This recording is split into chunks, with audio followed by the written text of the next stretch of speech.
Hello, my name is Collection Connoisseur. I collect digital thingamabobs and video games, and today, playing Monster Train. This time on Monster Train, we will be playing as the Wurmkin, exiled Wurmkins. We're playing with Echo Right. And for our secondary clan, we will be playing as the Hellhorned with the primary champion's starting card. This is a combination that we've never done before, exiled Wurmkin, primary Hellhorned. And let's do a different expert challenge. So, true champion, you don't have a champion, and Dante will help you out instead. Oh, how interesting. So we don't have our champion. That's hilarious. Alright, let's do it. We don't have Echo Right. Instead, we have Dante. I feel like Dante might be better than a champion. Although you don't get any of your champion upgrades. I wonder if it gives you something else instead. Oh, you do start with the Dante's Candles, though. Starting with Dante's Candles is not great. Dante gains Intrinsic, which is good. Alright, let's go for it. Let's see what happens. It's interesting having very recently played with Dante the first time. I'm given one where I start with Dante. So we've got Echo Transfer. I really do like Echo Transfer. Being able to give some of like a particular minion on the field extra attack, I think is very nice. Fortify gives defense. Those two kind of are very interesting together. And Forgotten Trade is very weird, especially when I started with two other zero-cost starting cards here. So we don't really have anything we want to use Forgotten Trade for right now. We're going against Seraph the Chaste with the Purifying Emblem. Seraph will remove half of any buff and debuff effect stacks. That does not affect Echo Transfer or Fortify, so that's nice. It also doesn't affect Dante's Multi-Strike, I don't think, because that's not a buff. It's a yellow power. I forget what those are called. Archus Darkness Incarnate has a Blinding Dark Shard and a Looming Dark Shard. I think that we'll be perfectly fine with our clan combination with the Blinding Dark Shard. The Looming Dark Shard is always a problem, but probably not as much of a problem as it normally is. And then Daedalus the Professor has Explosive Sigil again. The one that used to be the most uncommon has become the most common for me. Alright, we start with Dante. Oh, and we just don't have a way to upgrade our champion. Okay, so there's no champion upgrades. Instead, we've got Dante the Deceptive and the Candles. We don't have the cloak, though. We start with Dante the Deceptive, but we don't start with Dante the Deceptive's cloak. Interesting. So we don't get the spell power that we would get from Dante's cloak. Okay, interesting. Interesting start. Conscription Notice. I bet that doesn't work with Dante. Because Dante's not technically a champion. He starts with Intrinsic, but he's not a champion unit. So I think Conscription Notice actually does nothing in this challenge. So we'll take Winged Steel, which is one of my favorite artifacts to take, so let's great.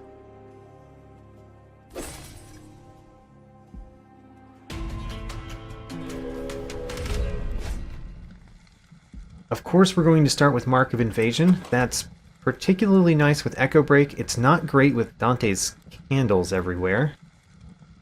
Dante, of course, can take out basically all of the things as long as he doesn't get hit by them himself. So, let's start there. We need to give Dante more health. And we should be able to do that because he's not a champion, so we can add upgrades to Dante, can't we? That's interesting. So the problem is, Dante can go at the top. We would fortify him, but that requires us to draw something next turn that allows Dante to not die. And any other floor, he just dies. So we could die really, really fast here. Let's find out if we do. So we've got to torch one of these.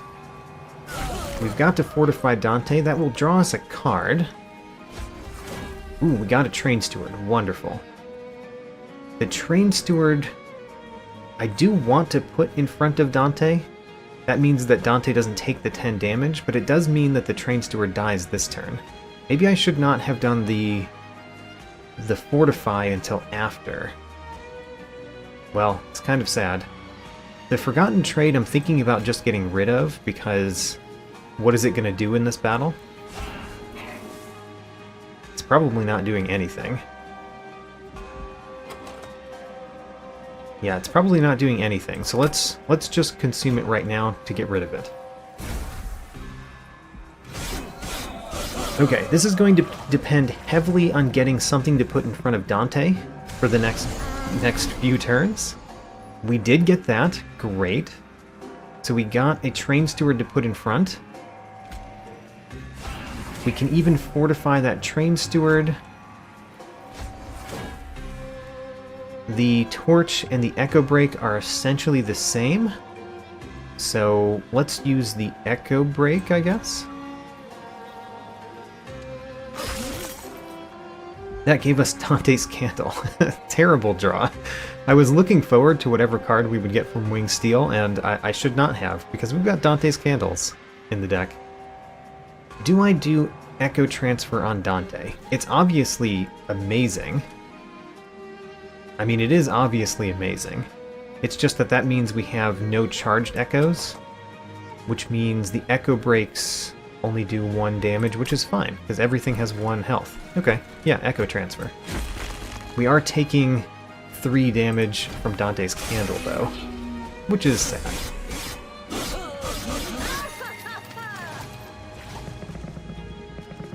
Our Train Steward is still alive, and we can keep it alive again. Dante takes up 2 space, so we can't put another Train Steward up there,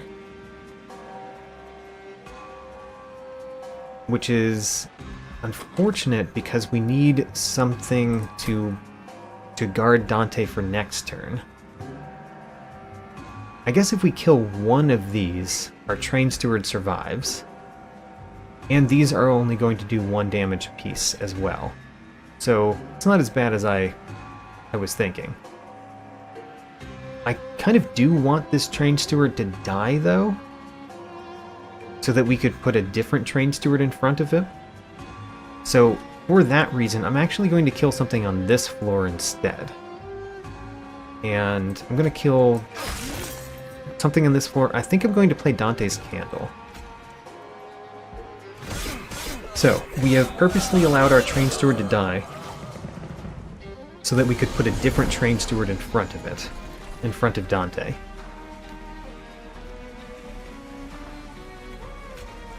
Yep, there's no reason not to play this Train Steward. I'm thinking about playing another Dante's Candle.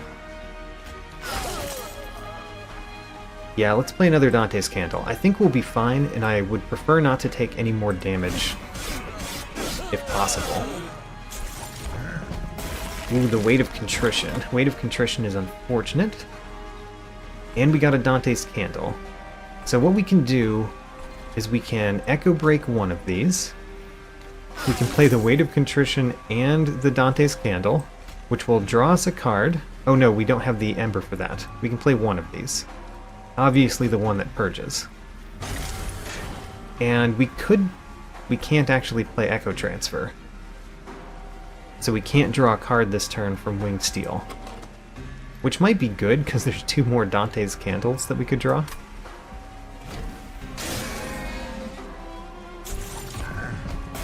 Our enemy is not dealing us damage.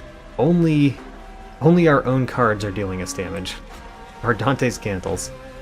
Alright, we're already winning this one, so let's play these 2 to not take any more damage from Blights in our deck, and win.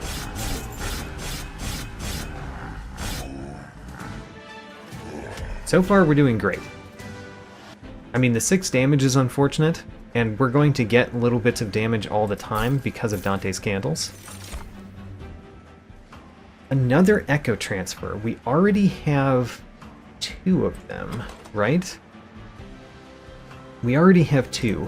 This one is a lot better because it's infused, but do we want another Echo Transfer in the deck? I kind of do, because the fact that it's infused makes it so much better. So I am going to take it, but, you know, feels a little bit weird. I do kind of like the Fledgling Imp. Hidden Passage and Fortify. We already have some Fortifies.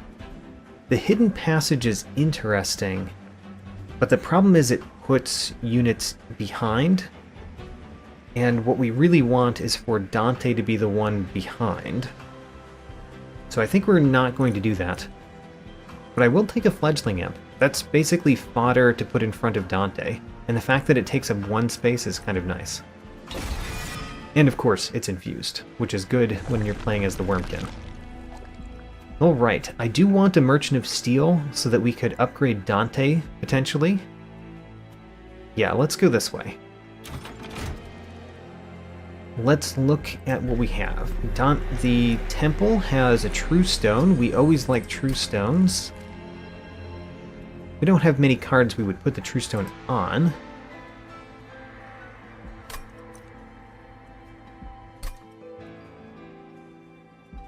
The Merchant of Steel, Large Stone. We could make Dante large. Takes up 3 space, but he starts with 18 attack. Oh man, that's really nice. The 40 extra health is also really nice. I think we'd take a Large Stone and put it on Dante. Dante, as our champion, get big.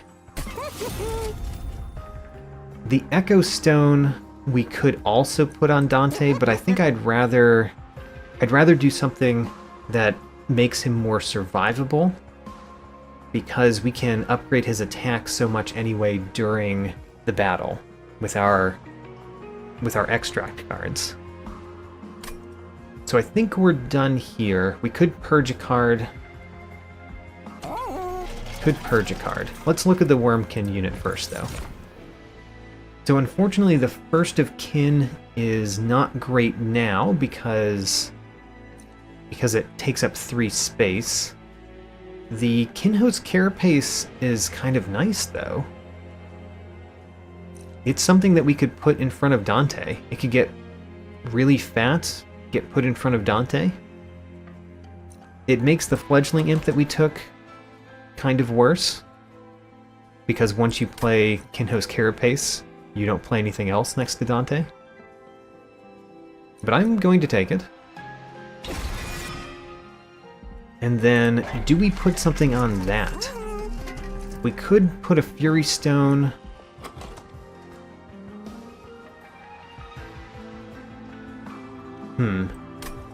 We could put a Fury Stone or an Echo Stone. I kind of just don't like those stones for our deck, because already our deck has 3 Echo Transfers, so we can gain lots of attack during the battle. What we need is defense.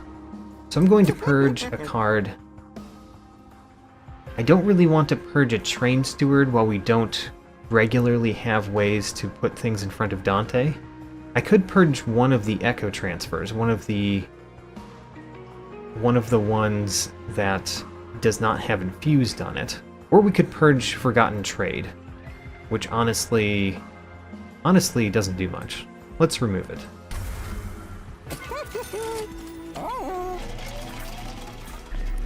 Divine Temple. I think we're going to take the True Stone and put it on an Echo Break. So 1 Echo Break is better. It's also 10 pack shards, which is not much, but we didn't really have a reason to take many others. Alright, next battle. Retribution. Non-boss enemy units enter with spikes 3. Would be absolutely terrible with Dante if we hadn't just put the large stone on him. Let's take it.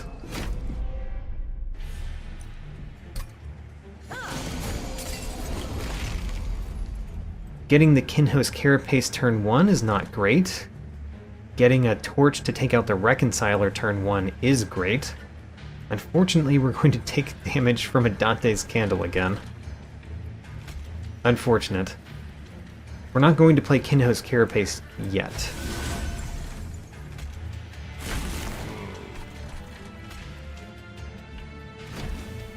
Alright, well, we took another 3 damage.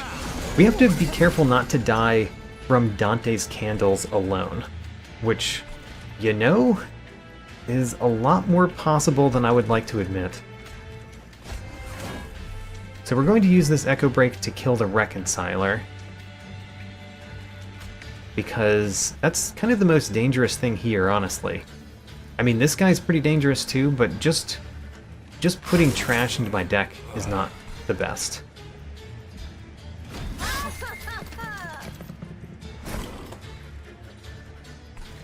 So we can put something in front of Dante. Dante mainly takes damage from thorns.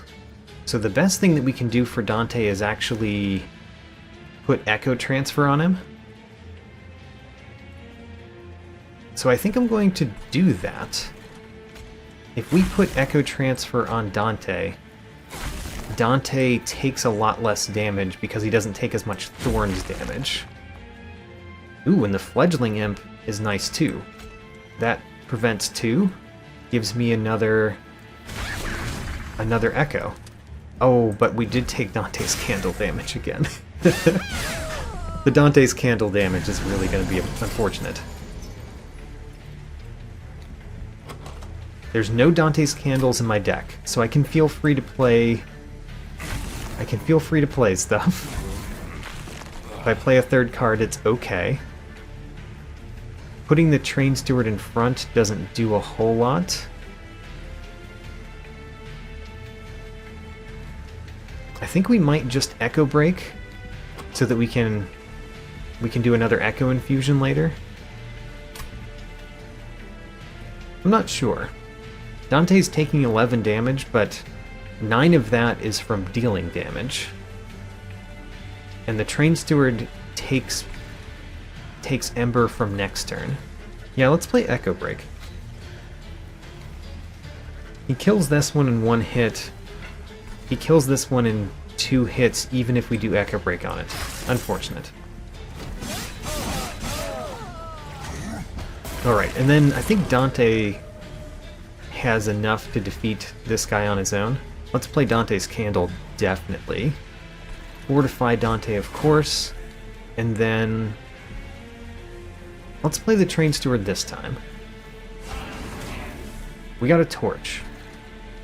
We can torch you.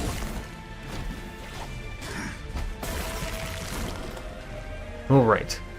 And we do win. You can see how the Kinho's Carapace is kind of unfortunate when we have the large stone on Dante and Train Stewards as the main thing that we're putting in front. Yeah, oh well. Anyway, we win this one. We did take damage from Dante's Candles again, though. We're taking 6 damage per battle, it seems. Ooh, Echo Infusion could add more health. The problem with it is we've got too many extract cards as it is right now, and all of these don't really help us much. Yeah, I think we're going to skip. As much as I like Echo Infusion, I would definitely take it if it was infused, but I think we extract too much already to take Echo Infusion. Which makes me sad, because I do actually want it. Fortify Infused. I like that. I think I like that more than taking Ritual of Battle, so Infused Fortify.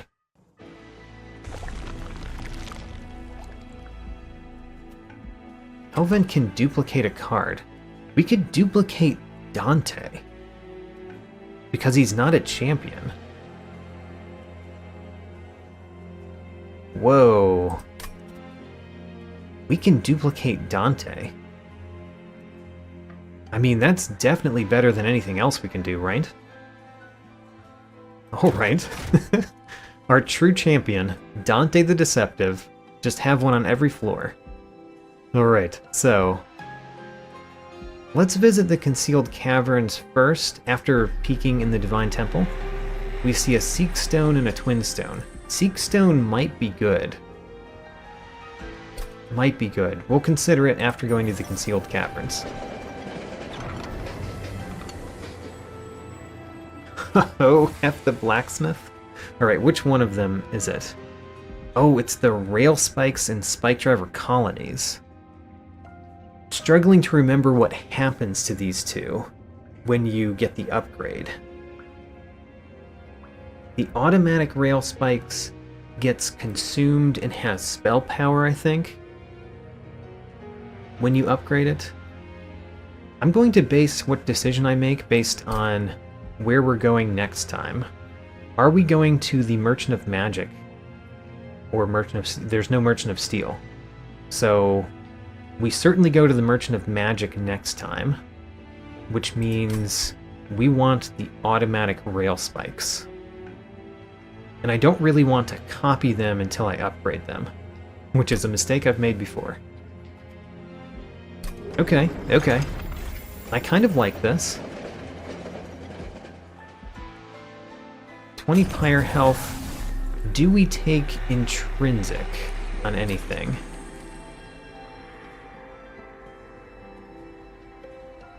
I don't think so. We don't really need intrinsic on any of these cards. Yeah, we don't really need intrinsic on those. Hellvent? Let's duplicate Dante. I feel like that's really how we win here, is we go to the Hellvents and we duplicate Dante.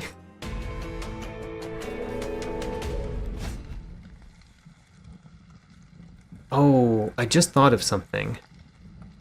At Divine Temples, I can sacrifice somebody to Dante, and I should definitely do that.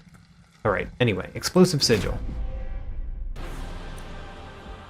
I need to take a unit that I want to sacrifice to Dante, or find one that I already have that I would like to sacrifice.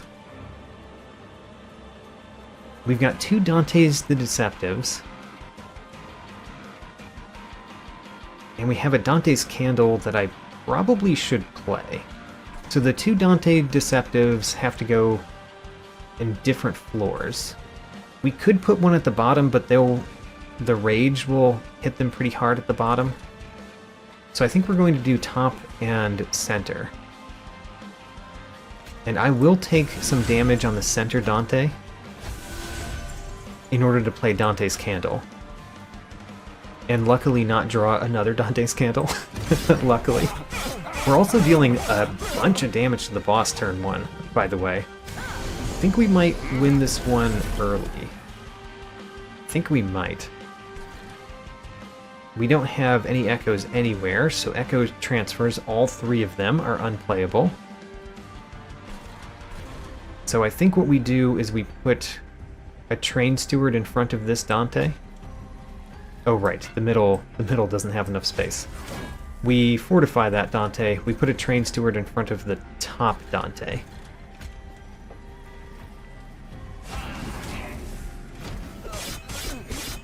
We need ways to get more echoes out, honestly, because we just don't produce many echoes and we want to extract them kind of a lot.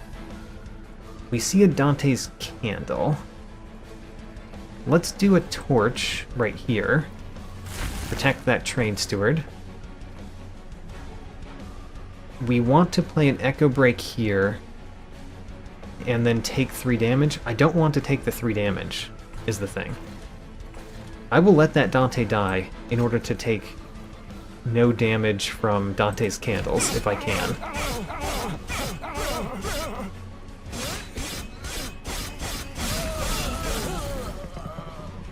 That Dante is dying very soon.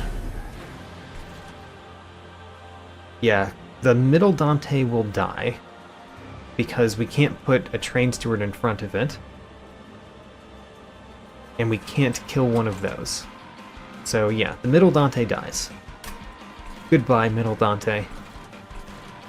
The bottom, we certainly want to play cards. I don't want to draw Dante's Candle. So if I play 3 cards, I might draw Dante's Candle. Okay, well, what we're going to do is we're going to play 2 cards. And then not play the 3rd one.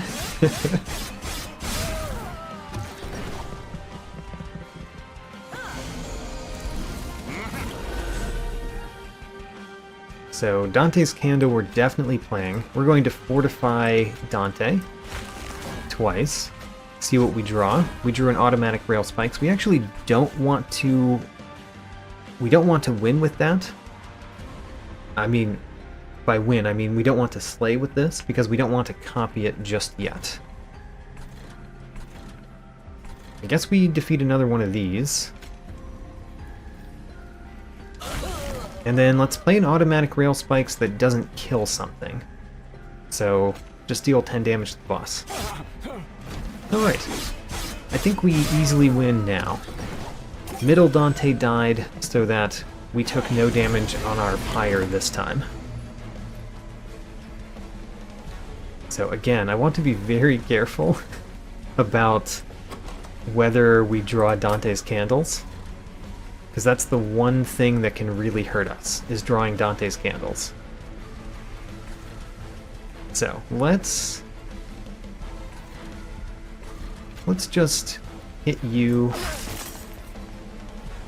We could hit you so that you only take 1 damage. That means that you don't kill him. I guess that's pretty nice. Unless we want the train steward to die, so that we can replace him. I do really want to replace that train steward.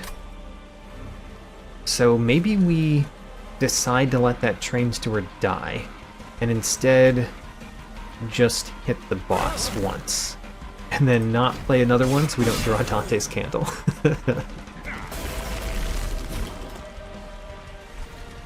Okay, so you didn't die fast enough. I wanted to play the Kinho's Carapace. And we can't even kill you, right? Oh no, we can kill you with Echo Break. Haha, there we go. Echo Break, our train steward, so that we can fit the Kinho's Carapace in front. There we go. That's what I wanted. 3 Dante's Candles. We play all 3 of them. Oh, we can't afford all 3 of them. Oh, okay, well. Anyway, let's make Dante stronger. We still took damage from Dante's Candle, even with how much I tried to not take damage from it.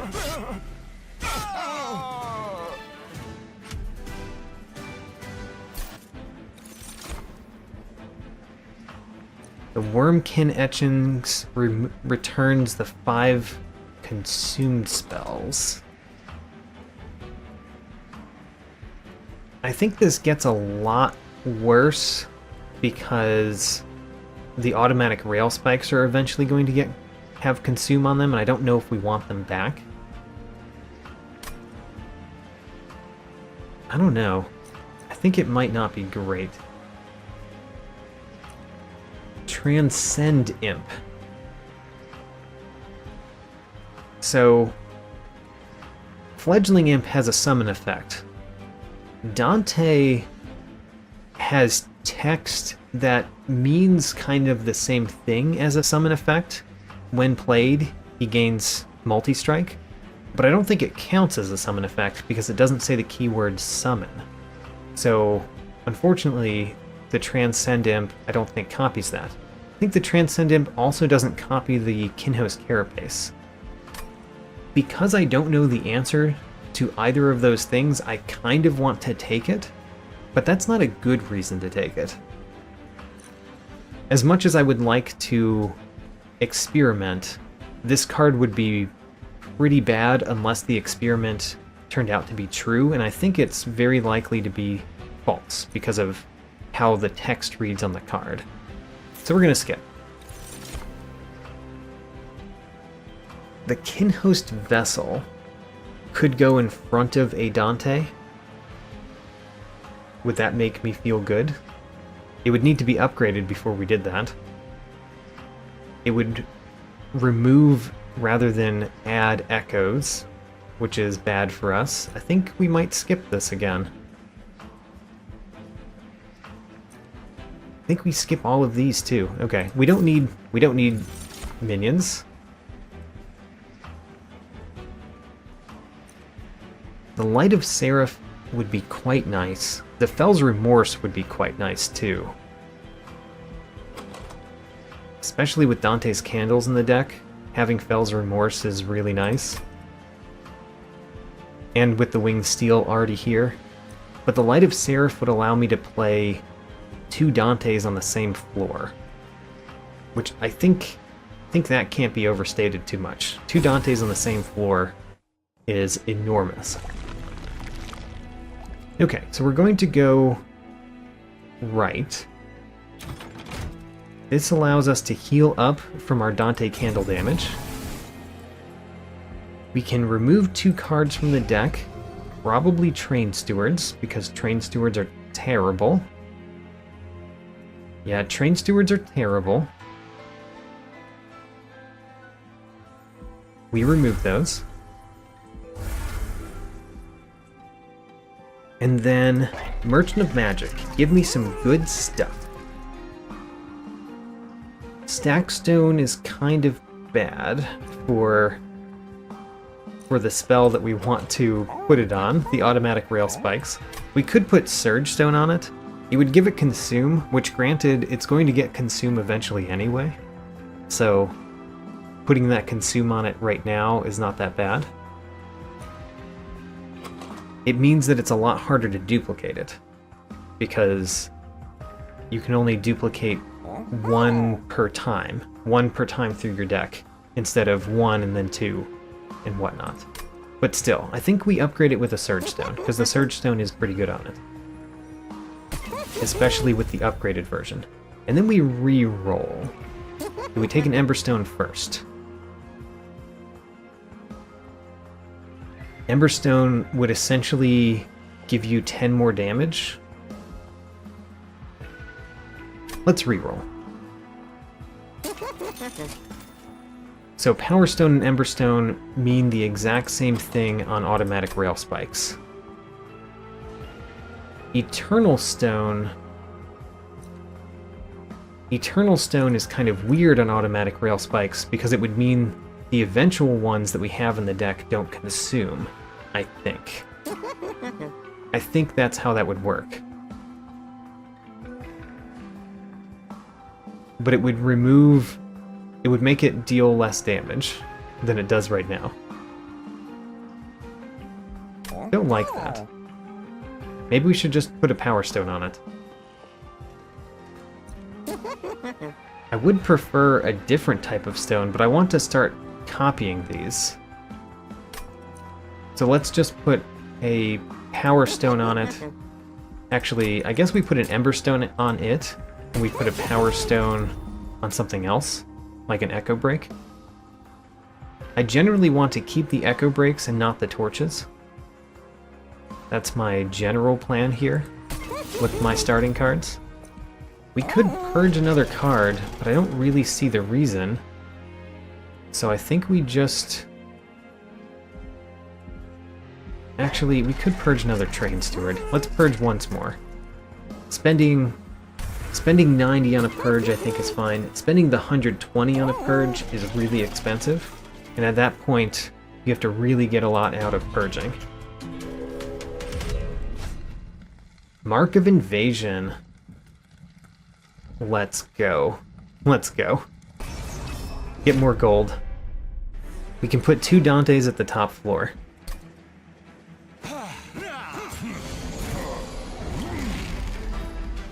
Kinhost Carapace is unfortunate with 2 Dantes on the top floor. But the automatic rail spikes on turn 1 is really nice. Alright, so we place 2 Dantes at the top floor.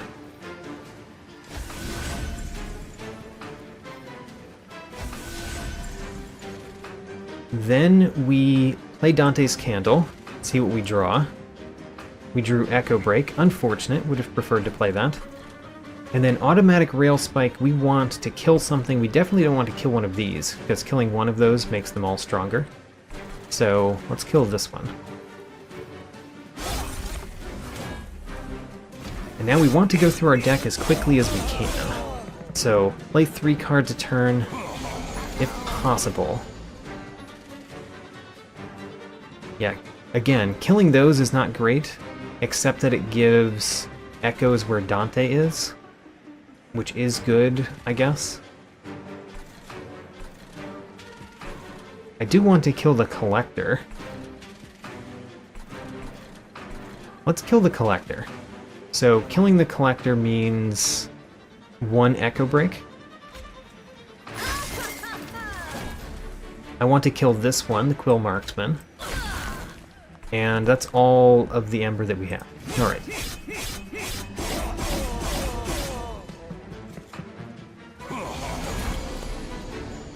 We got a Fledgling Imp. The Fledgling Imp is now kind of bad because we can't fit it along with our Dantes. Although, I guess it will probably be better later. And by later, I mean the Last Divinity battle, when we're probably not going to play the Dantes at the top.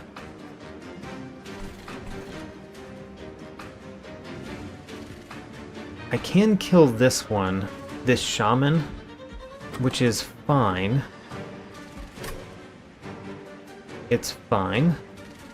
I guess we'll do it. You're going to die no matter what we do. So maybe we play Torch, Echo Break, and then Echo Transfer. Who cares that he gets so much armor? Well, yeah. I guess that the Torch going first doesn't really matter too much, because the 1 extra damage is not going to do it. Oh, and we got a Fortify, which is good too. Alright, back Dante gets Echo Transfer. Now the Dantes do enormous amounts of damage. They just don't have enough health that they survive for very long. We certainly need to improve the health of our Dantes. So Fortify, Fortify does help. Dante's Candle, see what we draw. We drew a Deadweight. I think we have to kill one of these. Which means, oh, we can play the Echo Transfer because it's an infused Echo Transfer. Great. So back Dante is getting very strong. Front Dante is slowly dying. I can't really prevent the 6 damage because there's no way I can kill that Clipped Guardian with spells. So we Fortify. We Echo Break you, I guess. And then we can't Echo Transfer anywhere.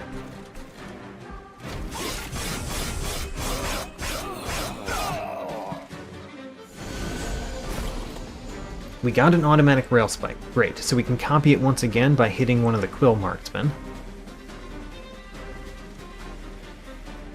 We could actually play Fledgling Imp and the Kinhost Carapace at the bottom. But I don't think that's the best plan. I think the best plan is just to kill both of these. Especially because you add self-mutilation cards every time you kill something. So yeah, let's do a Torch. Torch. We don't want to Echo Break you because we want to Automatic Rail Spike you. No reason to play the Fledgling Imp anywhere then. So let's just Echo Break you. Automatic Rail Spikes you. Copy the Automatic Rail Spikes. Oh, and we get to Fortify a Dante again. Great. If we could draw that Automatic Rail Spikes one more time, it would be good, I think. Because I think we've got 3 of them. So that would make it so that we have 4 of them and they get upgraded right now. Or what we could do is not draw it again and copy it twice in the next battle, maybe. And then have even more of them. Okay, we're winning. We play Dante's Candle, so we don't take damage from that, and we win.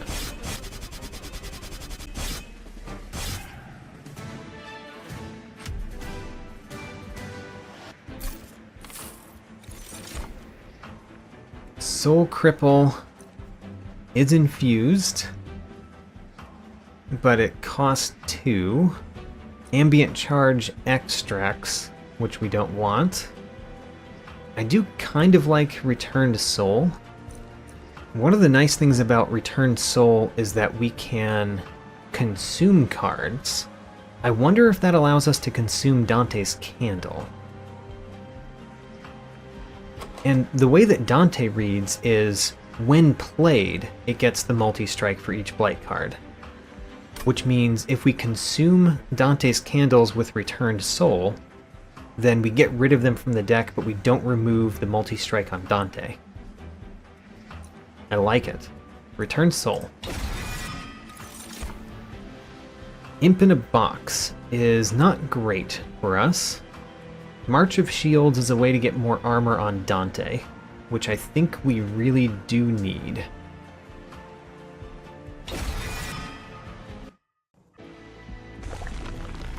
Okay, what do we want here? We could go to the Merchant of Trinkets and get a free trinket and an expensive trinket, and a Concealed Caverns. That's actually pretty nice. Or we could go Merchant of Magic, Forgotten Boons, and Pyre Remains. Pyre Remains doesn't do much. Yeah, okay, this is an obvious choice. Go to the left. Peek in the Divine Temple. I definitely want a True Stone. Wish I could put True Stone on the automatic rail spikes, but we can't. I also am considering Engage Pact. We could Engage Pact our Kinhost Carapace and put it on Dante. Or we could Engage Pact the Train Steward, you know? Plus 15 health on Dante actually does a fair amount. We could Engage Pact a Train Steward. Haven't done that in a very long time, but we should definitely consider it. Alright, first off, Concealed Caverns. What do we get here? I don't recognize this one. Oh, the Ember Deposits. Ooh. Ho, ho, ho. This is amazing. Abandoned Stave gives us so much Ember. So much Ember, because we have so many Blight cards in our deck, and it makes the Dantes have even more multi-strike.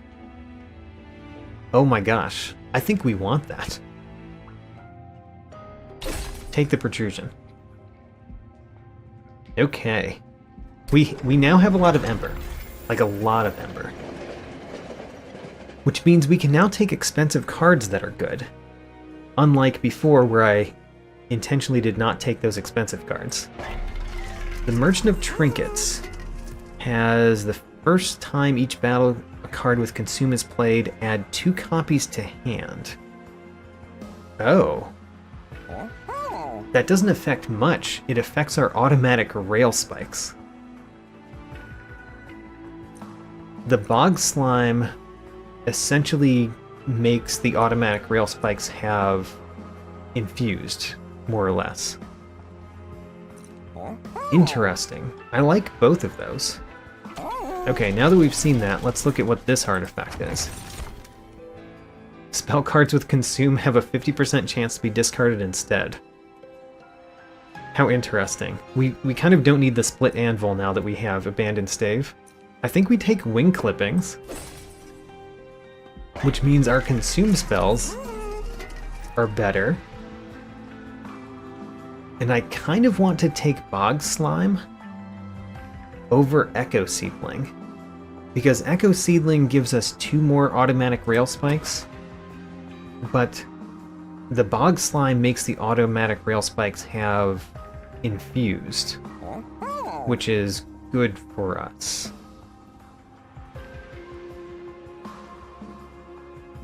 Interesting. Both of these, I think, are pretty good choices. Which one do I do? Echo Seedling probably gets better, because we could take expensive consume cards later. Okay, for that reason, I think Echo Seedling is better because we can make it better in the future. Whereas Bog Slime is pretty good now, and probably gets a little bit weaker later. We're going to True Stone another Echo Break, so the Echo Breaks actually kill things, basically. Wish we had better spells to put True Stones on. Twin Stone. Twin Stone we could put on March of Shields.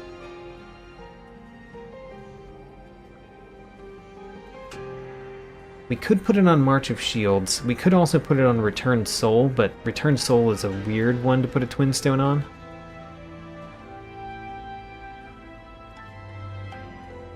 Although, if we put a Twin Stone on Returned Soul, one of the things we can do is when we're done with Returned Soul, we use the Purge version to take back the original one. It's kind of interesting. Kind of like that. Kind of like that. Okay, let's get some pack shards. We're going to put Twin Stone on Returned Soul, and we're going to sacrifice a Train Steward. Sacrifice a Train Steward to one of the Dantes. So now one of the Dantes is bigger and stronger. I don't know if we put that one in front or behind. Probably behind, but I'm not sure, because it has more health. Okay, I think that was a pretty good area. The Frozen Stick Sea. My favorite Frozen Stick Sea. Let's move on. Really don't like your stealth. The stealth is bad for Dantes. Non-boss enemy units get multi-strike. That could also be bad for us. It just matters how much we believe we can keep our Dantes alive against multi-strike enemies. I want a random artifact. We're going to turn it on. Hopefully I don't regret this. I mean, immediately, that bottom one looks terrible. We're going to kill that one with an automatic rail spikes, definitely. So, one of the things we could do is put our Dantes on different floors this time, and put the Fledgling Imp next to one of the Dantes. I kind of like that. What if we put our Dantes on different floors this time? So, one Dante up here, one Dante here, with a Fledgling Imp in front, and a plan to eventually put a Kinhost Carapace in front of one of these Dantes. We got Echo Transfer, which is useless right now. I kind of want to remove one Echo Transfer. Alright, we're definitely killing you, because you're terrible. And then we get two more because of Echo Seedling, which means we can kill two more and get lots of automatic rail spikes. Okay. You know, I hope the automatic rail spikes are good because we're going to get a ton of them. I don't know if we want a ton of automatic rail spikes, but, you know, maybe we do. Fortify, we probably want to put on this Dante because he's going to kill everything. We certainly torch you. And then I guess we torch one of these, see what we draw. We drew an Echo Break with the True Stone on it. So I think we Echo Break this one.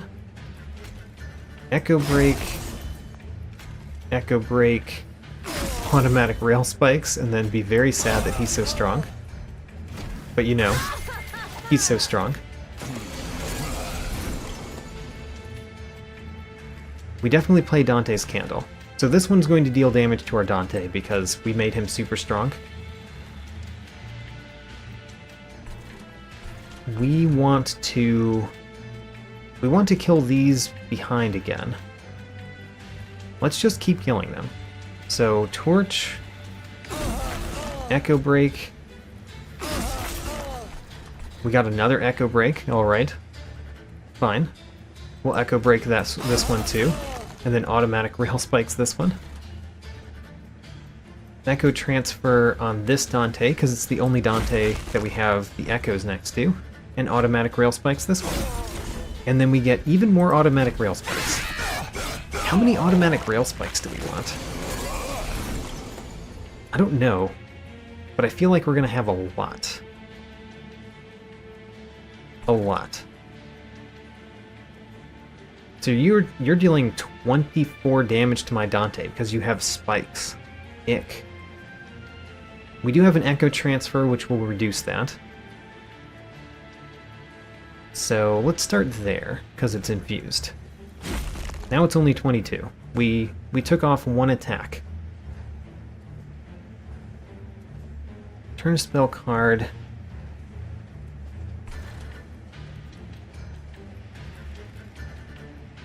This guy right here is unfortunate, because we would basically need our thing with a True Stone to kill him. And killing these is probably not a good idea this time, because they'll add too much attack to these two in front. This one basically got the same attack value that the ones that we killed had, but these would get more, so we just don't want to do that. So let's play Returned Soul and get back... Oh, it's only a spell. Oh, we can't get back the Blights like I wanted to. Oh, that's unfortunate. That's unfortunate. Well, what do I want to consume? Probably an Echo Transfer. Let's consume an Echo Transfer. So Echo Transfer, we have to get back something else that we might want to play at the top in order to do that. We can get back the Returned Soul because it doesn't work the way that I wanted it to. So Returned Soul again. Returned Soul, this time we're going to get back another Echo Transfer? How many of these do we need, right? And then we can play another Returned Soul and get back a Torch because we don't really care about the torches. Remove those from the deck.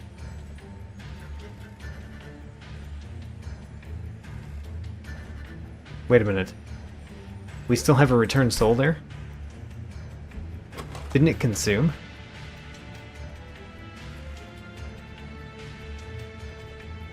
I'm confused about how we still have a Returned Soul. I thought we got rid of the Returned Soul, but we didn't. And I'm not exactly sure how. Oh, the wing clippings preserved it. That's hilarious.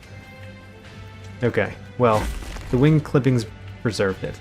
I think what we're going to do is we're going to play a bunch of things in the center so that we can get as many echoes in the center as we can. So that's what we're going to do for the rest of this turn. Just get some more echoes in the center.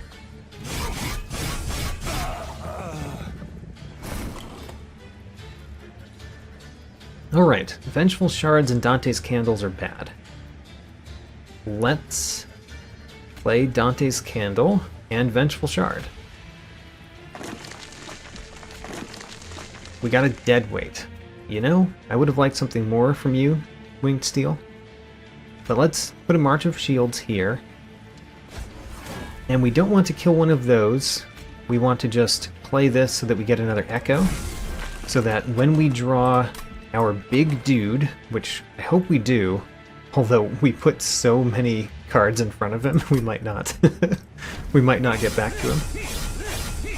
But my plan is so that when we play the big dude, he's really big. Ooh, we got him. How about that? Alright.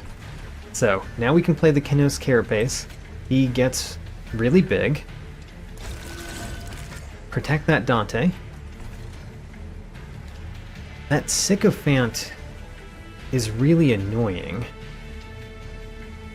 Because it would give attack value to the Crystal Cloak if we get rid of him, and to the Disciple Protector. But it's probably worse for it being in the back. Probably? I don't know, maybe we keep it alive. Very hard to know what the right answer there is.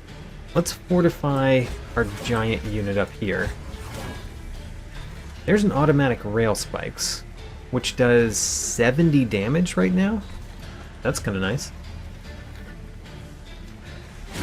So now that we know that this does 70 damage, we can kill this one, which means let's kill this one and this one. Okay, and we got another automatic rail spikes.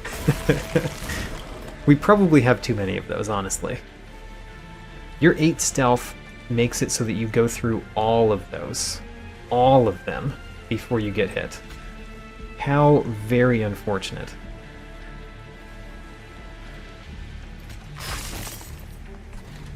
We can't even play Echo Transfer at our top Dante. We could play it here. It consumes. We drew a Vengeful Shard.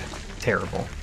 Okay, well, you're gonna have to get killed by top Dante, which does not have a lot of health, which is making me very, very worried.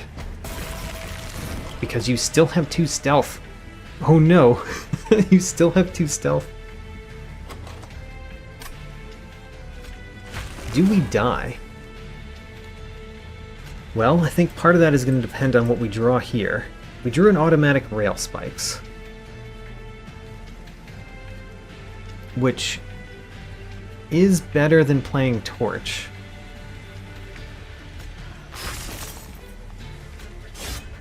Oh no, do we die? We might die.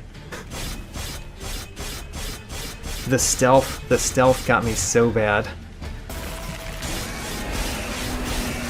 Oh, we don't die. Good. We had enough health on our pyre. Oh, that was bad. Alright, 64 damage taken. We got hammered chest plates, which is kind of nice. Friendly units get +5 health. I like it. So we could now take the Soul Cripple no problem, because we have so much Ember. The total recall is not terrible either. But let's take Soul Cripple. Important Work is terrible. Battering Ram doesn't do much. Branding Right might be good. Let's take Branding Right. Alright, so we've taken some things to add armor to our units. Now we're gonna get a ton. A ton of these. We got improved rail spike.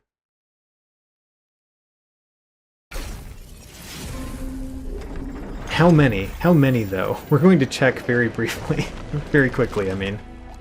We have 9 automatic rail spikes in the deck. Why do we have so many? I think that might have been a mistake. The Merchant of Magic versus Merchant of Steel. Probably we want Merchant of Steel, because we want to upgrade our Dantes. So let's go this way. Let's look at the Merchant of Steel first. Immortal Stone. We could make Dante immortal. Is making Dante immortal worthwhile? I mean, it kind of is, right? It'd be nice if he just didn't die, but if he's immortal, then if he does die, we just play him again. It's just that whatever killed him probably hits the pyre real hard.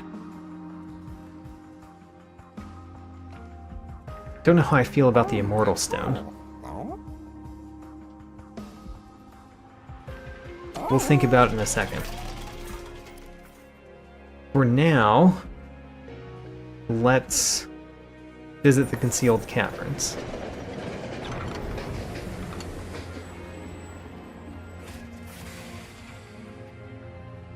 Okay. We get a random consumable card from one of these. What are the consumable cards? This is always the problem. I never remember what the consumable cards are. The Umbra consumable card might give me space, which would be pretty nice. It might give me morsels, which wouldn't be terrible. The melting consumable card might apply burnout, so we don't want that. The Stygian Guard consumable cards might add spell weakness. I'm gonna take an Umbra. It does give morsels. I'll take it. It's a weird one to have in this deck, but morsels can be eaten by Dante, and that might be good.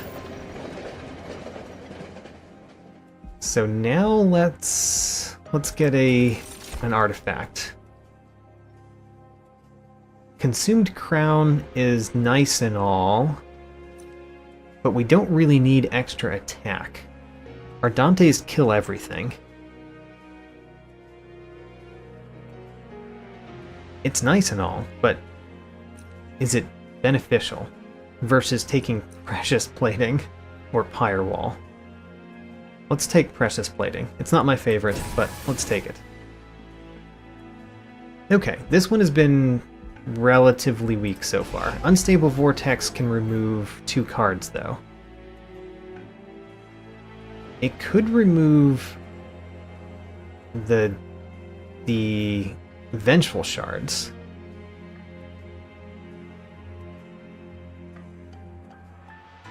Could remove Vengeful Shards. Let me think about that, looking at all of the blights that we have. So we've got 5 blights. The more blights that we have, the more multi-strike that we have on Dante. The more blights we have, the more Ember we have, up to 2. So we could remove 1 and still get the benefits that we're currently getting from Abandoned Stave. I think we do remove 1. And then we probably remove another torch.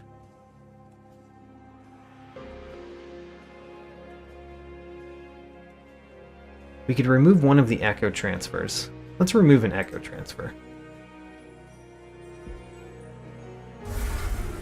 Because having 3 of them in the deck has been kind of bad. Alright, Merchant of Steel. We really want something to put on Dante. And I don't think Immortal Stone is what we actually want. It could go on one of them. Because we have 2 Dantes.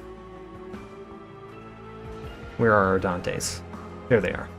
So we could put the Immortal Stone on Dante the Deceptive. I said that as if that distinguishes these two. on the right Dante the Deceptive, the one that doesn't have the Train Steward.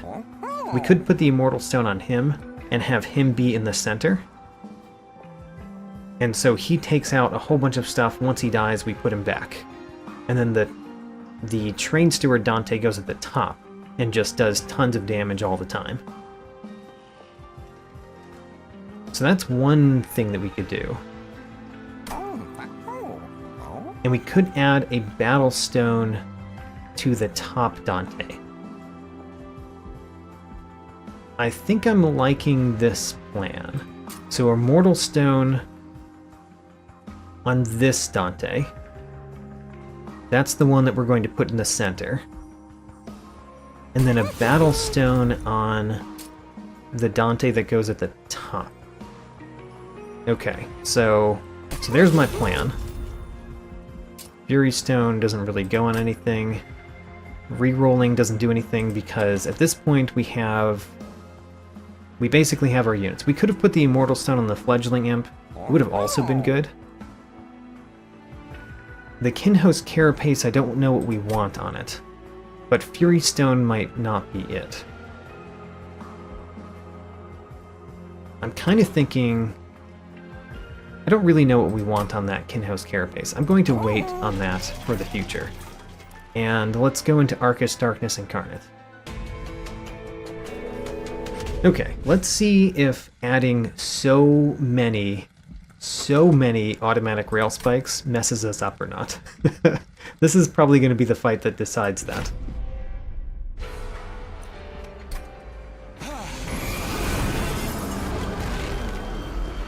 Okay, blinding just dazed our units once, which is very meaningless. So, top Dante, middle Dante, the Kinhost Carapace. If we could get echoes on the first turn, this one would be so much better than it is. But we always draw it on the first turn, and we've got a 39 card deck. Yeah, that's pretty hard to draw this when we want it. That's unfortunate. We have so many automatic rail spikes, I kind of think we just start torching things.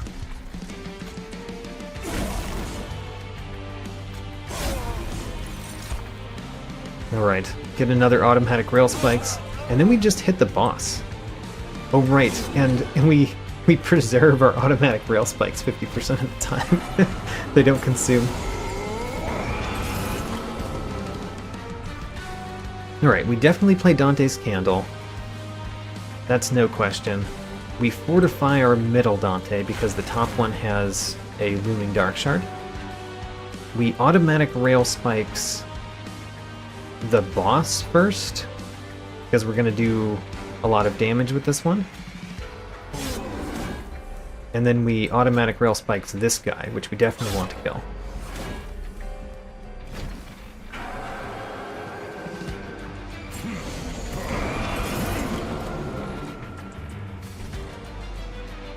So we've got Vengeful Shards. Let's play the Dante's Candle and Vengeful Shard first. I think we want Echo Transfer to be played. Branding Right is not bad to play either, so let's start with Echo Transfer, see what we draw. We drew March of Shields. Okay, I like that. So, Branding Right, March of Shields, and then automatic rail spikes kills this one.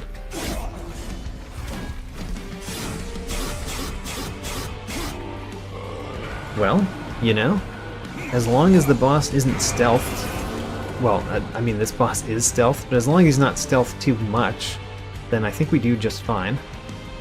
The Fledgling Imp, in this battle, we just play it in the middle, and save a little bit of health in our Dante, give him some rage. He just dies, but, you know, he saves 7 health on Dante. And then, this is a good time to play a Torch and the Echo Breaks to help this top Dante, so we can eventually put something on it. The Echo Break... Oh no, I played this thing in the center. So the Echo Break costs more now. The Looming Dark Shard got me. I kind of think we just hit the boss, because we're not going to kill either of these with spells. They're going to have to be killed by Dante damage. So, hit the boss.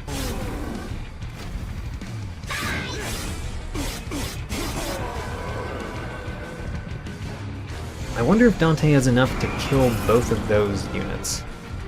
He doesn't. This one survives, which is fine. Play the Dante's Candle. We would like to return to Soul something. We can return Soul a lot of different things. A lot of different things. And we can play Return Soul multiple times. This Return Soul is really good, you know? Okay, let's do this. Let's return soul and get back this one because it costs extra and I don't like that. So we'll get it back. We might even get to keep it. Who knows? Does it get preserved? It does not. We can return soul again, which I'm realizing is kind of cool, especially with having trash in the deck, which we definitely have. Let's get an automatic rail spikes, I guess. We could get the other return soul back and add consume to it, but no. Let's get an automatic rail spikes. I'm getting this primarily so that I can hit this guy really hard.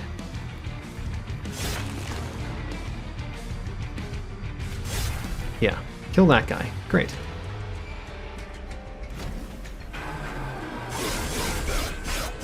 Now, is Archus going to go to the top? I kind of hope he does. He goes to the middle. Unfortunate. I wanted to go to the top. We can soul cripple the boss, which seems perfectly good. Perfectly good, I say. Soul cripple the boss. We can echo transfer at the top Dante. So top Dante gets better. And then we torch something. I guess we torch the bots. We got packed morsels. Kind of like it. Packed morsels.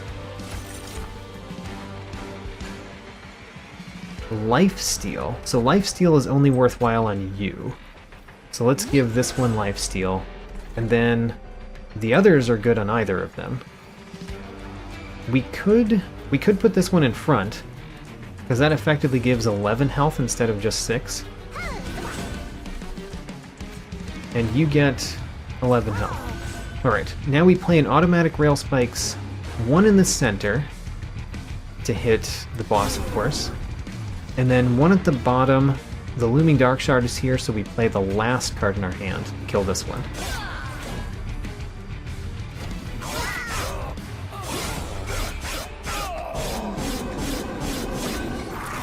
Oh, right.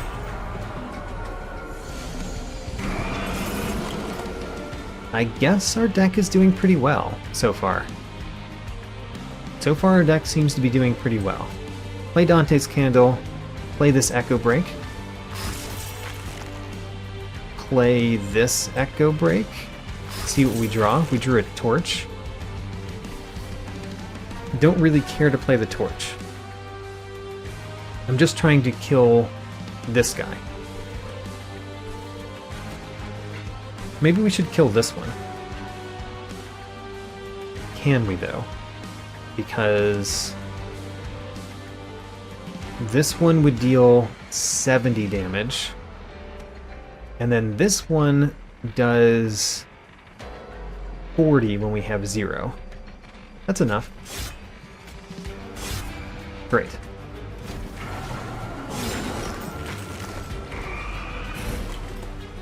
The Kinhost Carapace has arrived. Excellent. Play Dante's Candle and Fortify. Can't really play the Echo Transfer before we play Kinhost Carapace. Would we rather have Kinhost Carapace at the top? Because this guy has Endless. No, we still want it here. And then Echo Transfer at the top. I don't know why. The center probably wins.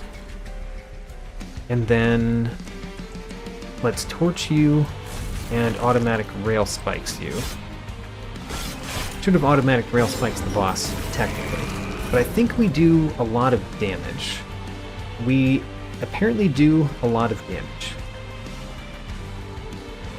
Let's do torch, echo break, automatic rail spikes, and automatic rail spikes.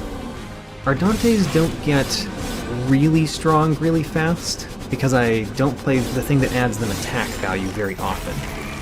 So they don't have like hundreds of damage, which is unfortunate. I want them to have hundreds of damage. Ho-ho! The middle Dante can now go to the top. Kind of like that.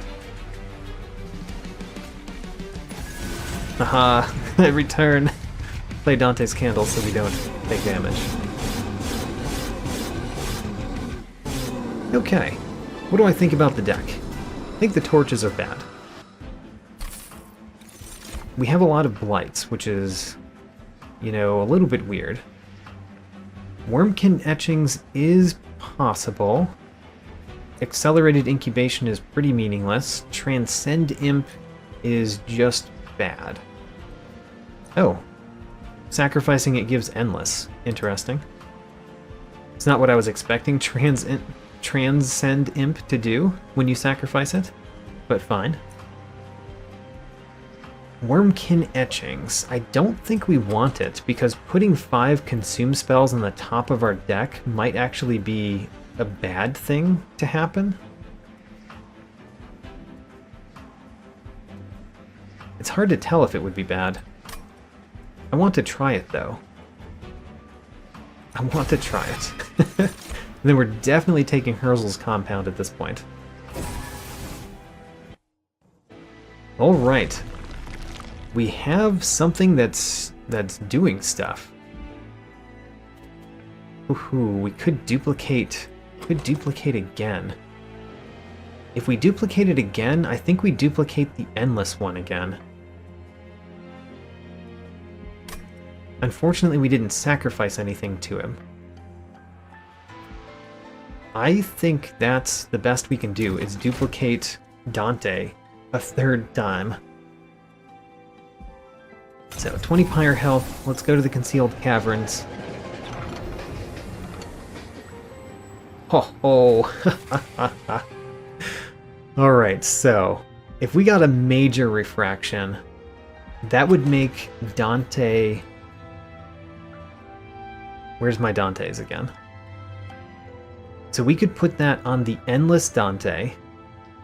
A major refraction, it would cost 2 more. It would take up the entire floor. And then we could duplicate him. And then always populate the middle and the bottom with those 2. Or we could do minor refraction so we can actually use our other units. But no, major refraction. I want super chunky Dante. Super chunky Dante. Costs 5 space. And has endless. He's a behemoth. The fact that Dante is not considered your champion is really helpful. So now we're going to duplicate him. Duplicate super chunky Dante. Alright, so the next time we're going to get 15 pack shards, which is not enough. 15 pack shards is not enough for me. So that means that we have to get 10 more pack shards, which means we need to take the divine boons. Okay. Alright, took divine boons just for the pack shards. That's weird. Now you are really bad when we do multi-strike damage all the time, because you're going to gain a lot of strength. However, I think we still just win. I don't know that we can do Heaven Seal, though, because some of our Dantes might not kill units. I don't know if we can. You know what? I'm going to look at my notes, because I wrote down what I have seen in the past for the things that appear. So we're going to see Gilded Wings. We're going to see 1 Gilded Wing at any particular time, but we see Steel Wings in front of them. So Steel Wings in front of Gilded Wing. But there's only 1 Gilded Wing. And there's Purifiers in the back, which are pretty bad. I think we can actually take this, because I think we can kill a Gilded Wing with Dante. So let's take it. But I did rely on essentially my personal wiki for the game, which I have populated over time. Alright, so the Endless Dantes go at the bottom and the center. and just wreck everything, basically. And then do we play the automatic rail spikes? Unfortunately, we can't play Echo Transfer this turn. Do we play the automatic rail spikes to kill this one? He does sap my Dante, which I really don't like, so maybe we do. This does give us more automatic rail spikes, which is kind of annoying. For that matter, we could kill this one, hurt this one, and then kill him with one of the other ones. Doesn't really make any difference, but I did it.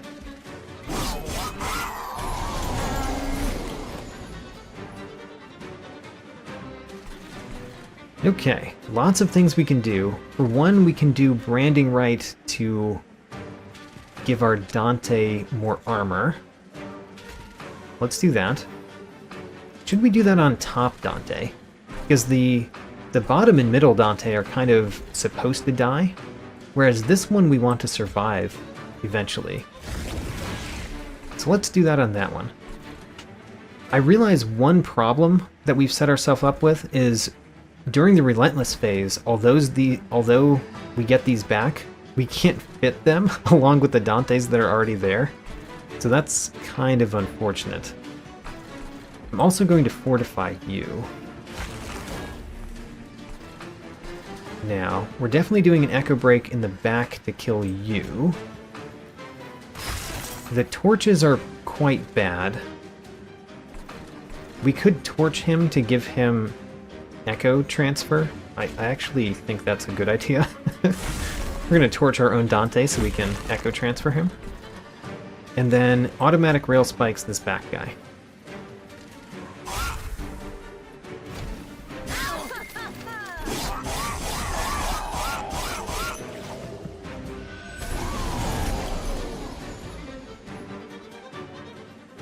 See a lot of good stuff.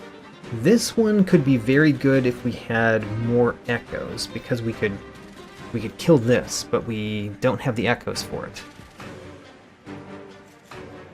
This Echo Break is terrible. We did not upgrade it. So what do?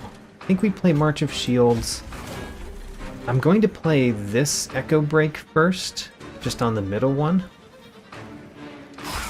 See what we draw. We draw another Piercing Echo Break. How about that? So now we can kill this front one with those two. And then we can kill the back one with an automatic rail spikes. That's the only thing that helps. So let's do it. Our bottom Dante is surprisingly surviving. I'm expecting him to die a lot faster than he is. We can soul cripple somebody, which, you know, it's fine. We're not really going to see that for the boss fight, most likely. So it might be worth doing. The torches are kind of bad, but if we torch you, then we can Echo Break you. And then torch you again. And then we get an automatic rail spikes, which was a lot cleaner of a solution to the same problem. Fortify you, give you lots of armor. Let's soul cripple this one in the back, because why not? And then automatic rail spikes doesn't do anything. Alright. Our Dante is down to 18 health. Which means he just dies. However, I've realized something. One of the things that we can do is automatic rail spikes our Dante. Ooh, but that uses up all of our Ember, so we couldn't play him. Never mind.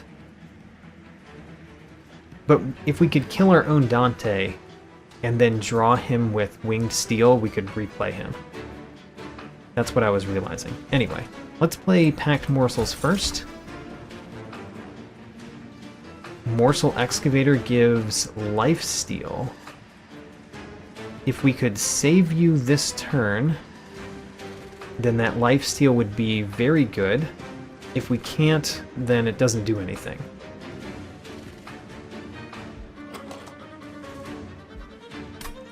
We can consume a lot. The only way to save the bottom Dante that I can see is to put a morsel in front of him, which means that we couldn't play the Morsel Excavator behind. So I don't think that helps.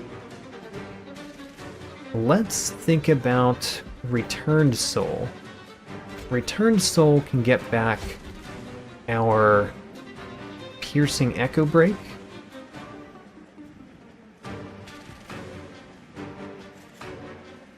You know, actually, it could get back... I'm going to take this one. And then I'm going to use it to... I can't kill Dante with it. I was gonna potentially kill Dante with it, but we can't, which means we can't kill Dante and get him back. Oh well.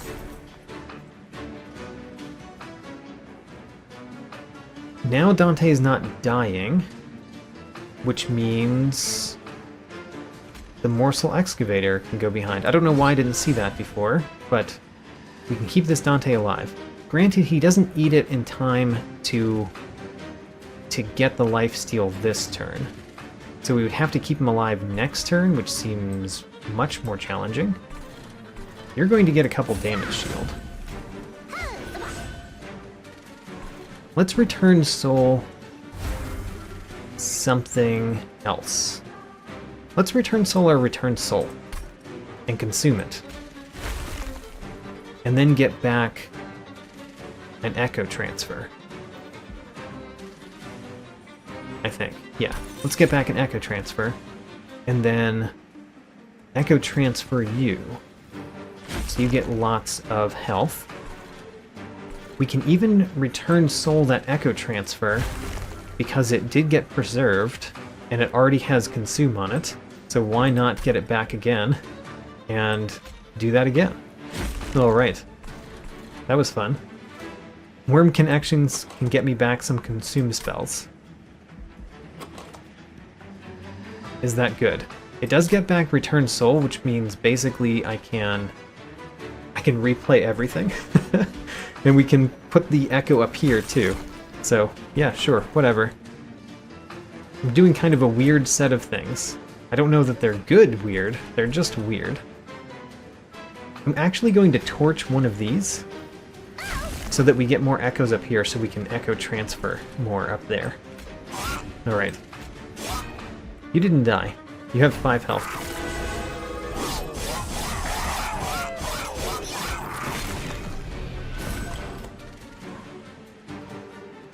Okay, we of course play Dante's Candle.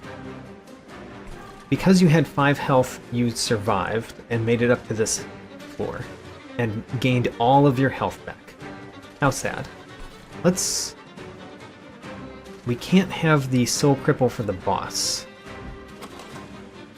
Yeah, we just don't get to have it for the boss, so let's play it here. And then Echo Break you, and then do a bunch of automatic rail spikes? Sure. Some of them get preserved. Okay, let's see what we do against the boss. We can actually put a Fledgling Imp in front of Dante, which means that Dante gets to use his lifesteal. Alright, and now we're doing a ton of damage to the boss. How about that? I want to see what we draw, so we're going to play a torch. Should we torch one of our own Dantes? No, let's not bother. We gotta fortify. Fortify, we're gonna fortify you. Because I think he's gonna have a ton of attack by the end of this. Let's see how much attack we give to the living armor. Alright, he only has 37 attack. I mean, it's bad. We did get Kinho's Carapace, which we can now put in front of our top Dante. Which is really nice. So we can kind of see the problem with bosses, with how we have it, because the bosses survive my bottom 2 Dantes, and then the top Dante has to do all of it. And it's hard to make the top Dante have lots of health and armor and things like that. But this particular time, we get to do a Kinho's Carapace in front of him, which gives him a little bit more survivability.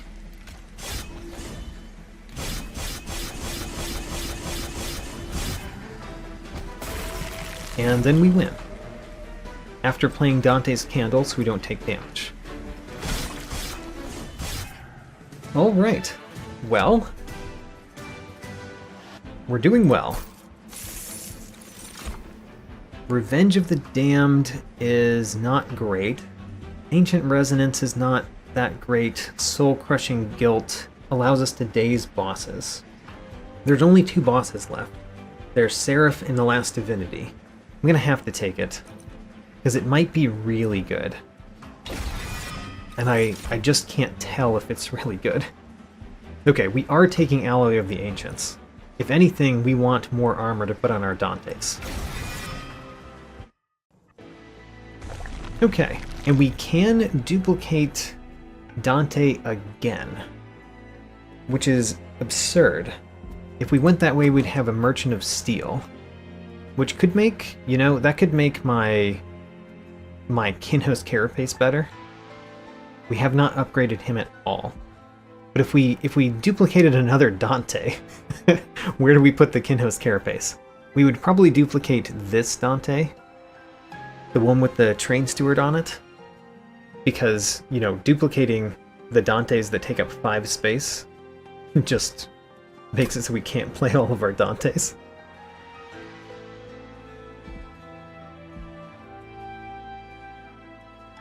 The Unstable Vortex is really good. I'm gonna have to go this way. If nothing else, we've got the Unstable Vortex. I don't know if we're gonna duplicate Dante again. I want to. I don't know if we will. The Merchant of Steel has a Speed Stone. If we could put that on a Dante, it would be amazing. But we can't. So, oh well. The Merchant of Trinkets, which we can afford a lot. The Trader's Quill is amazing for our deck.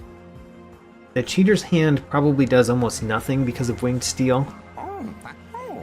And Jackstrips usually does almost nothing. We're taking the Trader's Quill and we're re-rolling here. The Base Charge is not bad. Kind of like Base Charge. The Faulty Loader's not bad either. We could take both of those.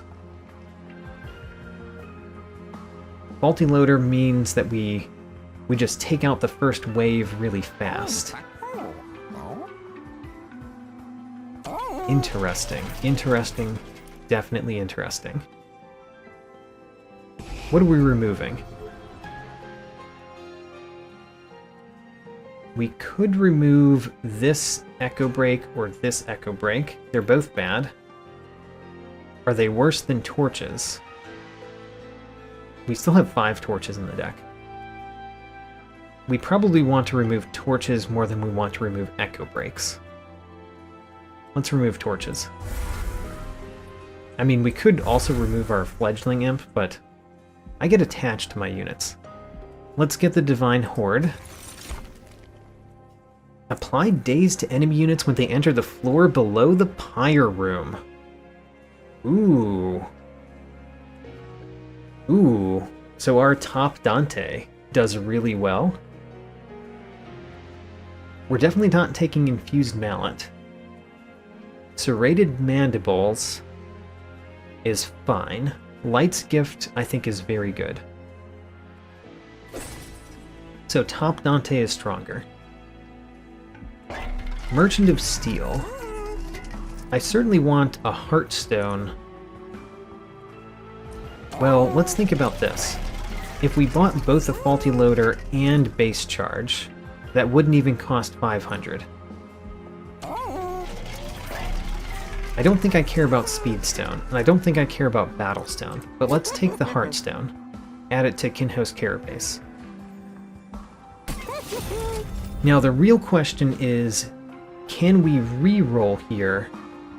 That would put us at 485.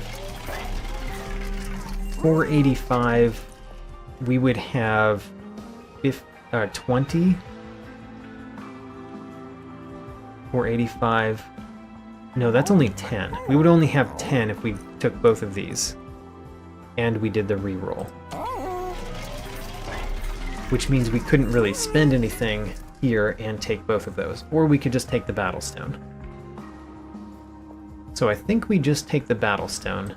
Also put it on Kinho's Carapace. And then buy those two. Base Charge and Faulty Loader. Okay. We've spent money. Now the real question is, what do we duplicate? Because as much as I want to duplicate a Dante, because that would be ridiculous, there's 6 space on the top and bottom floor and 5 space in the middle floor. So one of these Dantes perfectly fits in the middle. One of these Dantes fits at the bottom with 1 space left. And one of the Dantes, you could technically fit 2 of them in the 3rd location, like at the top. But putting 2 of them at the top would be weird for the Last Divinity fight, because the Last Divinity has sweep at the top. We have a fair number of things that could help, but for example, the Fledgling Imp in the Kinho's Carapace would be pretty weird.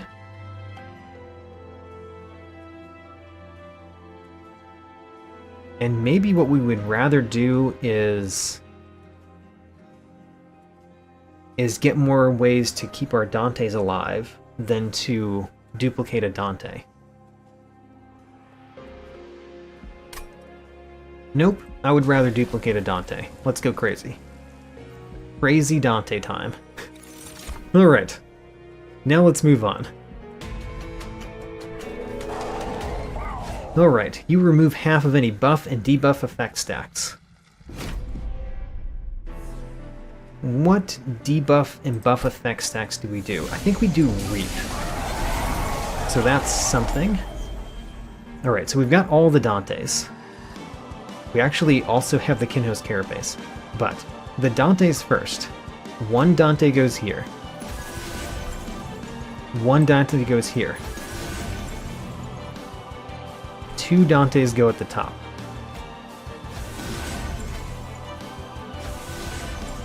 Kinho's Carapace could technically go at the bottom.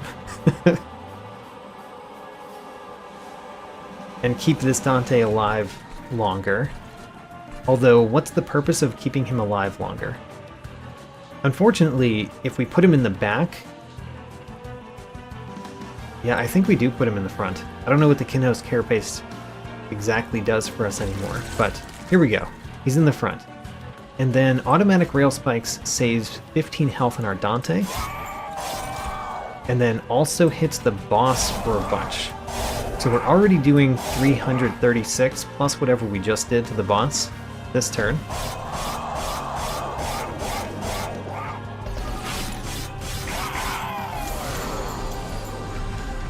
I don't like that Ember Drain at the bottom, but we do have a lot of Ember that we get every turn. You're dazed, but defeating you would deal 28 damage to Seraph the Chaste. The Echo Break definitely goes here and kills one of these. That saves a bunch of health on our Kinho's Carapace. The Alloy of the Ancients. How much do we try to keep the Kinho's Carapace alive versus just trying to make the top really good at the end? I think we make the top really good at the end. I think that's more useful. Also, I forgot about the Trader's Quill. The Trader's Quill is doing good work here, and I completely forgot about it. Let's also kill you. The Soul Crushing Guilt. We could dazed you, and that would mean we don't get the Ember Drain. Haha, great. Then we do a bunch of damage to the boss again.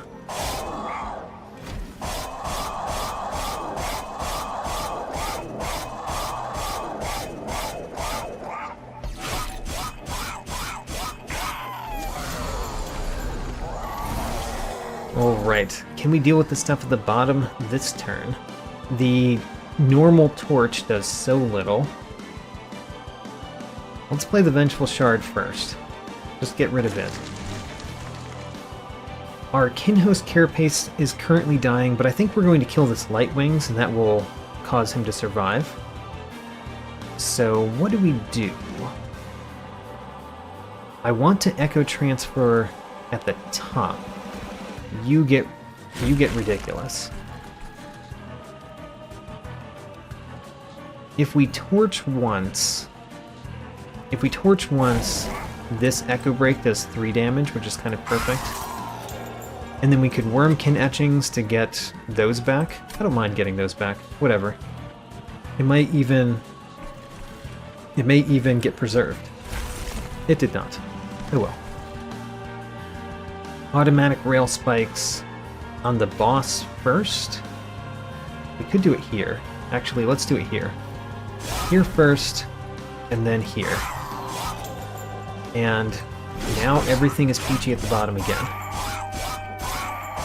Seraph goes somewhere else where he's going to get 300 something damage again. We get Alloy of the Ancients, which we play at the top again. Dante's Candle, which of course we play. Fortify, we're going to play that at the top too. And then now we've got the cards that we don't care about so much. We could return Soul to get back the Soul-Crushing Guilt and do that again to this Pyre Wings. I'm considering it, at least. You know, let's do it. Return Soul. Get me back Soul-Crushing Guilt. And then now we can play that Soul-Crushing Guilt on you again. He doesn't die, though. But I guess we've got automatic rail spikes to change that. Also, return Soul, we're going to return something else too. We could get the Alloy of the Ancients back. Happy about that. Just adding tons of armor to these Dantes up here might really do a lot at the end of this battle. Kind of want to not play the Torch because it's worthless. Yeah, the Torch is worthless. You die. We can hit the boss, which will kill this one because of Trader's Quill. And by the way, I just learned that wing clippings and Trader's Quill work the way you want them to work. Even if it gets preserved, Trader's Quill still does the damage.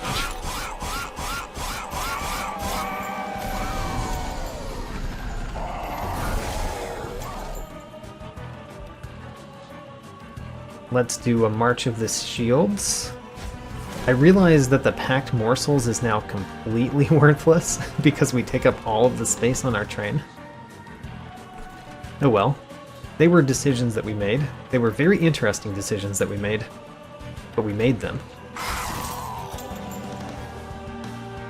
Don't really like that you're surviving, but there's not a ton that we can do about it, and I'd rather use my automatic rail spikes up here. Although, we should play the Torch because we haven't caused Winged Steel to do anything yet. Fledgling Imp. Also kind of a worthless card. Alright. We still want to play this up here. Alright, Seraph. You have lost a lot of life already. We've not lost a single unit. Even though I don't really have too much to keep my units alive at the bottom, especially since I've been spending that to keep my units at the top better. Let's play Fortify. So we got another Echo Transfer, which is good. This Echo Break can kill one of those. And then this Echo Transfer we could do on any of the Dantes, but we really want this one to be the amazing Dante, don't we? And we want this one to have all the armor. That's what we do. We make those two basically boss killers for the end. And then automatic rail spikes this one, because it saves 15 health on Dante in the back. Alright, and finally Kinhost Carapace dies.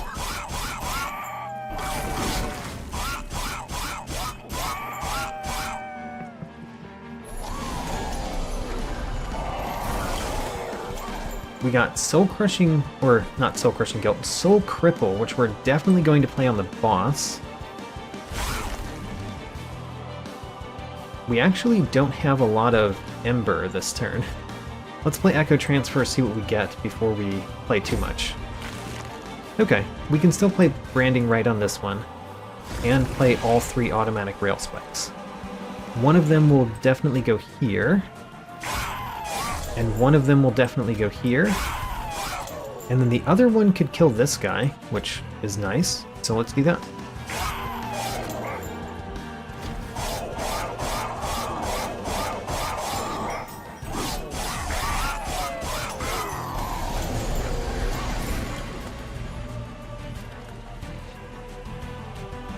Dante's Candle first, we have Alloy of the Ancients yet again. This is the Relentless phase, and our Dante the Deceptive is dying very fast to Seraph the Chaste, which is interesting. Let's play the Echo Break here first. That doesn't change much. We could add Alloy of the Ancients to it, but I think we still want to do that up here. Make the final thing that Seraph has to deal with the most difficult thing for it to deal with. And then I guess we just hit Seraph, because hitting this doesn't do a lot. Don't think it does a lot. Okay, we're now dealing 88 damage to Seraph. Seraph just does a lot of damage. 45 damage every attack. So it kills this Dante in 2 attacks, which is kind of scary. Oh, but we did get Soul Crushing Guilt. So we can Dazed Seraph, which is really nice. And then we can Extract up here. We can Echo Break. Echo Break doesn't do much. Automatic Rail Spike Seraph a couple times. Alright, so Seraph survives this turn, but dies at the top. All in all, my strategy for the Seraph battle went very well. How do we do this against the Last Divinity? Because these 2 at the top are pretty weird in the Last Divinity fight, because they take damage constantly. Still. Anyway, let's click End Turn and win this one, and think about the Last Divinity when we're there.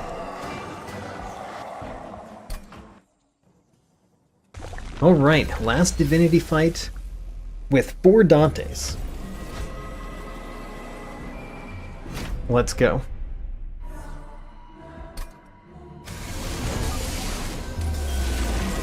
I do really like the faulty loader for the Last Divinity fight, by the way. Having all of these at the bottom, start dazed, is really nice. Okay, well, I think we have to play the way we've been playing. So, 1 Dante goes here. 1 Dante goes here. Wipes out that floor. The Kinhost Carapace I want to put at the bottom in front of this Dante. I do. But I don't know if I will this time. Maybe we will later. Anyway, 1 of these goes here.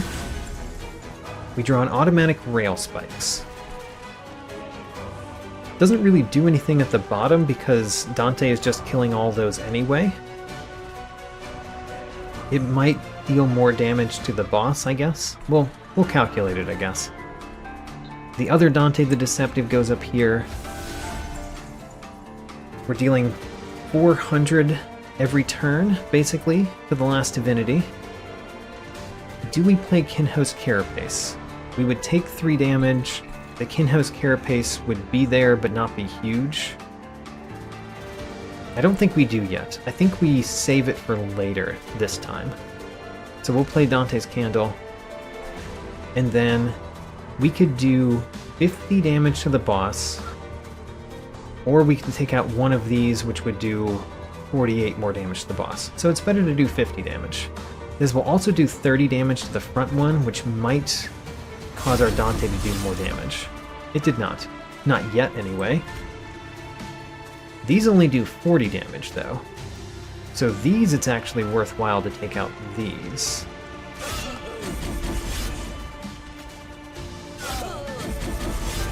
Alright, so we're doing 240 damage at the bottom, 336 in the center, 392 at the top. We do a lot of damage probably every turn until we're not killing things at the bottom to the Last Divinity. Hopefully that means that we will defeat the Last Divinity quickly enough. I'm thinking that we will, if we get to the Relentless phase, we could die, but if we kill before the Relentless phase, we might do fine. This one is a problem because of the spell shield. We do have Return Soul in our hand, so we can get around that by playing... No, I clicked end turn. Oh my gosh. Why do I do that? That's the second time in my playthrough that I've done that particular mistake, which is a terrible, foolish mistake. I needed the armor on my top units, you know? Anyway, now that I've made that mistake, what are we doing? So this Echo Break can... So this Dante the Deceptive is definitely going to die. There's no question there. So don't worry about that. We hit you, and then the automatic rail spikes can take you out. In fact, an automatic rail spikes in the back would have taken you out even without taking out the spell shield. Should have thought of that. At the top, we want to soul-crushing guilt the Last Divinity at the top, so that these don't take the 10 damage every single turn. That's what we really want to do up here. So soul-crushing guilt we want to play at the top, which means we want to play the Echo Breaks at the top, so we get all of the echoes up here. Soul-crushing guilt, you get dazed for 3 turns, so you guys don't take damage for 3 turns. We can't do too much at the bottom. I mean, I think what we do is we do one of these here against the Last Divinity, which kills this front guy. And then we do one here, and the Last Divinity has a spell shield at the bottom. Why does it have that spell shield? I don't know, but let's get rid of it. That kills those. Should have done that closer to the beginning, so we drew our Dante. Well, I didn't think of it. Okay. The middle Dante is probably dying next turn. The bottom Dante comes back. Bottom Dante returns.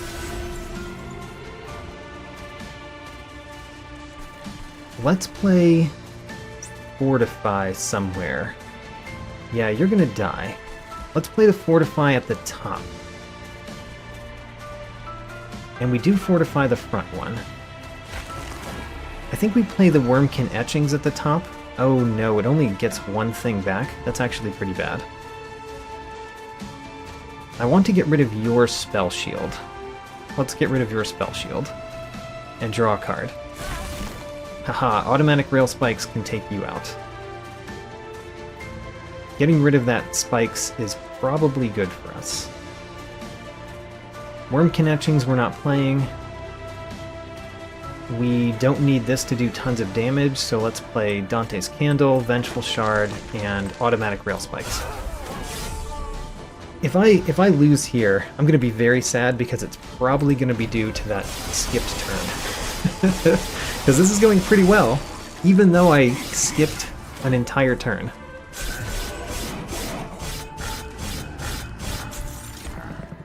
We got a Weight of Contrition. That's awful. So our Dante the Deceptive comes back in the center. We start there. At the top, they are all dazed. I forgot about that. That's really nice. We're going to play the Echo Transfer here. You guys still have a lot of health, though. I don't really like how much health you have. We might have to focus a lot at the top. Our bottom Dante is dying again. You know? It's really unfortunate. But I think that's happening... It's going to happen a lot.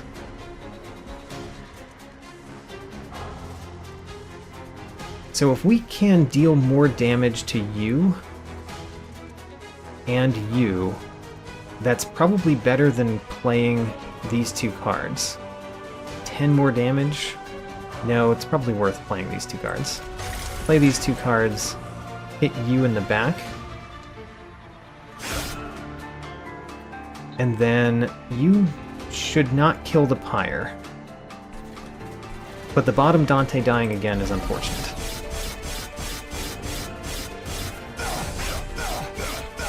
And we also didn't deal any damage to the Last Divinity that turn, which was sad. We are going to deal damage next turn, though.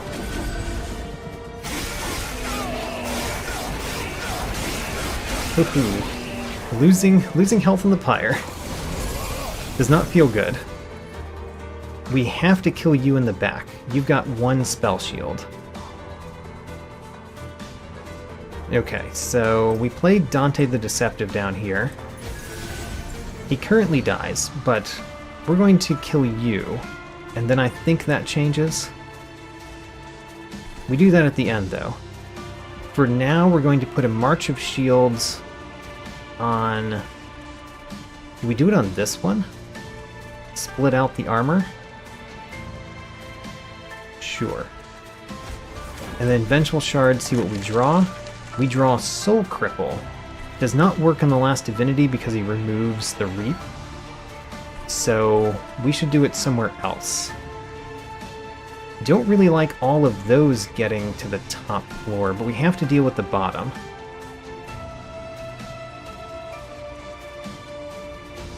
What do we do with our Soul Cripple?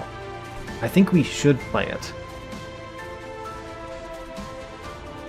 And we might play it here.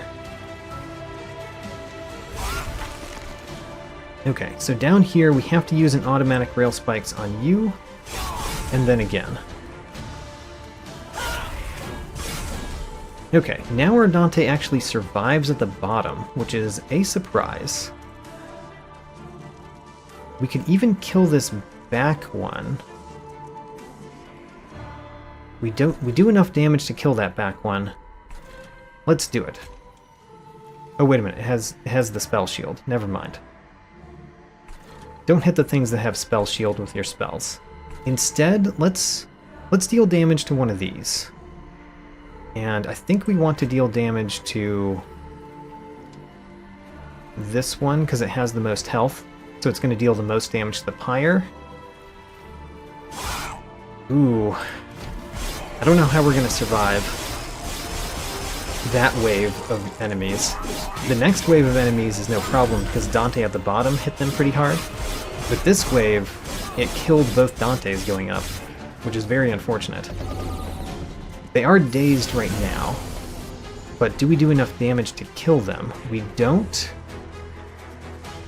We don't. We have to do more damage to the top. Okay, well, first off, we're playing Dante the Deceptive here. We know that much. Branding Right, we could do that to this Dante to give it more armor. I like that. I like that. Let's do it. And then I think that we play the Echo Break, but we don't play the Torch or this Echo Break. We just play the automatic Rail Spikes.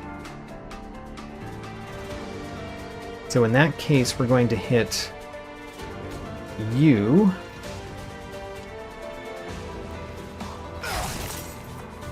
Fortify. Great. Let's add another fortification. Do we spread it out? Or do we focus on this one? I think we spread it out. And then we killed this one. Now everybody at the top is dying. Good. And everybody in the middle is dying. This one's getting up.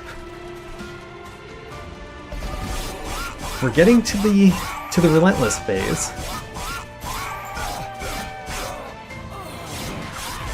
We are going to deal damage next turn to the Last Divinity at the top. But the Relentless phase is coming, and it's very scary.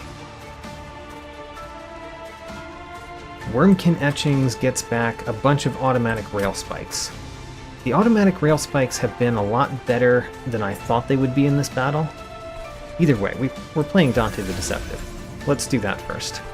We are definitely playing March of the Shields on this one, and then Fortify on this one. Because there's going to be somebody that gets to the top, and we really want the back one to have the most attack, which we can do right now with Echo Transfer. And then I think we do play Wurmkin Etchings, because getting a whole bunch of automatic rail spikes next turn actually seems pretty good. So let's do it. Now, I think we kill this one. All of the ones at the bottom have Spell Shield, which is annoying. And you also get 2 Spell Shield. Ick. Only the front one at the bottom is dying. So yeah, we're definitely killing you. But if we're killing you, what are we doing with the other automatic rail spikes? Everybody else has Spell Shield, so I guess we just throw it on the boss. And then use this one to kill this one. Great. So, you are still dying because of this attack. However, the bottom one is not dying. So now you guys are not dying at the same time, which is actually pretty nice. And the boss is down to 918 health. Which means that we're close. We're very close. We might win. So we're definitely playing Dante the Deceptive here. No question there. You're dying to my Dantes. There's far too much happening in the center, but all of those guys are dying. How are they all dying? Oh, Dante the Deceptive is getting killed by this Extinguish effect. How interesting. Which means we could keep him alive. We could keep him alive for 1 turn if we automatic rail spikes twice one of these things.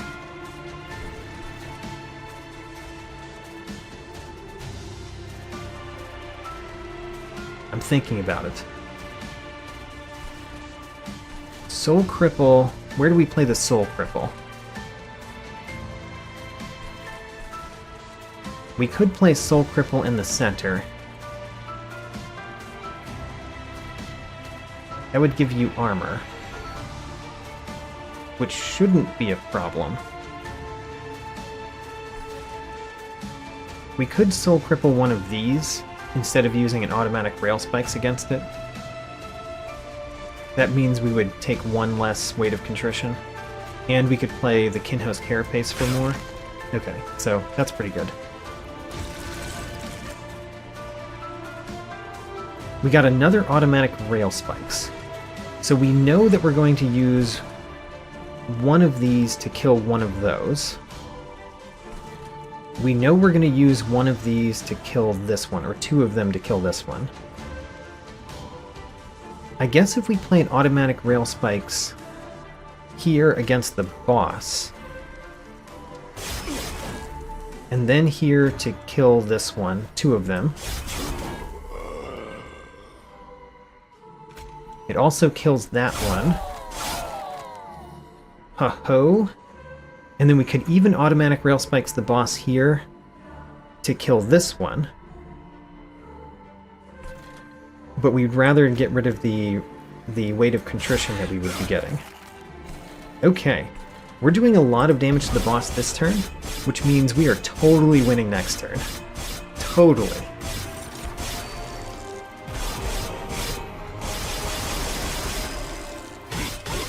All right, I'm looking forward to winning this one with crazy Dante action.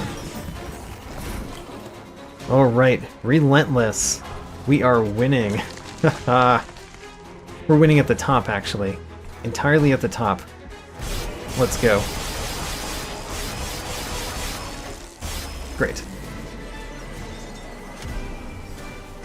All right, victory with True Champion.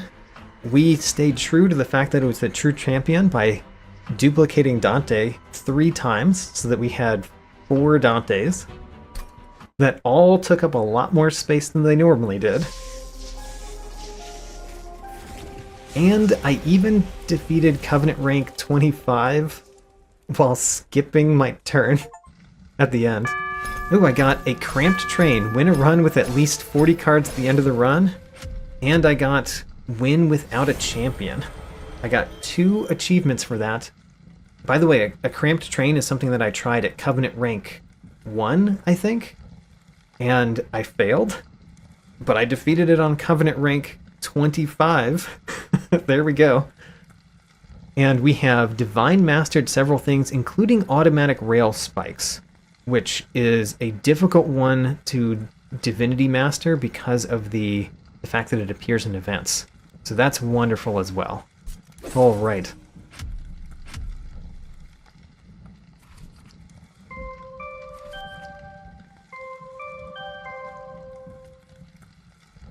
What is that? So I'm trying to understand this symbol. We defeated it with Spine Chief here, which has a normal crown, and then Echo Right, and it has a weird-looking crown. I wonder what that means. Why did Echo Right get a weird-looking crown? Especially because we got a normal crown when we defeated it. You know, it can't be that we had custom effects, because we got this normal crown with custom effects, I think. So why did we get a weird looking crown? Is that just what the exiled crown looks like? I don't know. Maybe we'll find out later. But we defeated another clan combination divine victory. And deck size on victory, we had 42 cards. That's the largest ever. And we had 168 multi-strike applied, because we had Dantes constantly. Dantes through and through. We also took every single trial, by the way, including one that I really questioned whether we should take, the one where they healed when they went up the train. All right. Great victory. Let's do another expert challenge next time. With this new divine victory, the Wurmkin clan now have a divine win with every clan combination as both primary and secondary. The Hellhorned has a win with every combination with it as the secondary. Only 3 clan combinations to go. I earned 2 new achievements, one for winning without a champion and one for winning with 40 plus cards. 3 new cards have been Divinity Mastered, 2 of them mastered for the first time. 48 cards left to Divinity Master. On the right, I am featuring Living Armor because this is the first time I've actually used my notes to determine whether I could withstand a trial, and that was cool. The Crystal Cloak came very close to ending this run. I had very little ability to withstand the Stealth Boss. On the left, I am showing 2 cards that have reached my 10 battle threshold this run. A total of 5 cards reached that threshold. Dante the Deceptive was my true champion, and I ended with 4 chunky Dantes, 2 of them being extra chunky. Soul Crushing Guilt was my boss tech this run, and I also used it to daze Pyrewings in order to avoid their Ember Drain. For artifacts, Abandoned Stave was incredible, giving me 3 additional Ember every turn. Very strong when you start with 5 Unpurgeable Blights in your deck. It also reaches my 10 battle threshold along with Echo Seedling. Echo Seedling essentially gave me 2 additional automatic rail spikes, in addition to the 9 I had in the deck. check out my tracking sheet, linked in the video description. New episodes every Saturday, and thanks for watching.